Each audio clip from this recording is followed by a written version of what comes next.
নারী যেখানে ফুলের মতো যত্ন পায় সেখানেই থেকে যায়। নিজের হাতে করে গড়ে তোলা সংসার নারী এমনি এমনি ছাড়ে না। 5 টাকা দামের একটি গোলাপ, 20 টাকা দামের 1 দর্জন কাচের চুড়ি, এগুলো দিয়েও নারীকে খুশি করা যায়। ভালোবাসা সুন্দর প্রকাশ্যে, ভালোবাসা সুন্দর যত্নে। সো হ্যালো এভরিওয়ান, সবাই কেমন আছেন? আশা করি সবাই ভালো আছেন। আমিও আলহামদুলিল্লাহ ভালো আছি আপনাদের দোয়ায়। তো আপনাদের জন্য আরেকটি নতুন ব্লগ নিয়ে আমি চলে আসছি। আজকে আপনাদের জন্য নিয়ে এসেছি আরেকটি নতুন রেসিপি, যেটা হয়তো আমার কাছে নতুন না, বাট আপনাদের কাছে নতুন হতেও পারে। হয়তো কেউ পছন্দ করেন, কেউ পছন্দ করেন না। সো যারা পছন্দ করেন তারা অবশ্যই আমার ভিডিওটি দেখবেন সম্পূর্ণ, আর যাদের কাছে ভালো লাগবে না তারা তো অবশ্যই স্কিপ করে যাবেন। এটা তো আর আমার বলে দেওয়ার কিছুই নাই। তো তাহলে শুরু করে দেওয়া যাক। আমি কি কি রান্না করেছিলাম আজকে আমি একদমই সিম্পল খাবার রান্না করেছি, সেটা হয়তো আপনারা দেখেই বুঝতে পারতেছেন। ভিডিওর প্রথমে দেখছিলেন আমি করলা আর লাউ নিয়ে বসেছিলাম, আলু সহ।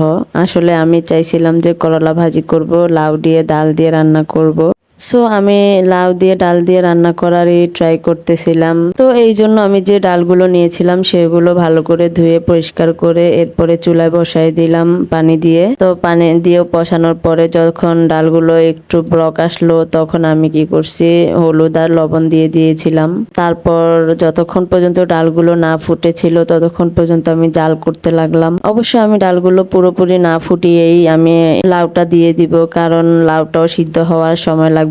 এই জন্য আমি ডালগুলো পুরো না ফুটলেই আমি লাউগুলো দিয়ে দিয়েছিলাম। তারপর দেখলাম লাউটা সিদ্ধ হয়ে এসছে। এরপরে আমি পেঁয়াজ, রসুন, কাঁচামরিচ নিয়ে ভাজতে শুরু করলাম লাউর ভিতরে দেওয়ার জন্য। তো সেগুলো একটু ব্রাউন কালার করে তারপর আমি লাউয়ের ভিতরে দিয়ে দিয়েছি। আর দেখলেনই তো লাউয়ের কালারটা অনেক সুন্দর হয়েছে মাশাআল্লাহ, আর খেতেও খুব দারুণ হয়েছিল।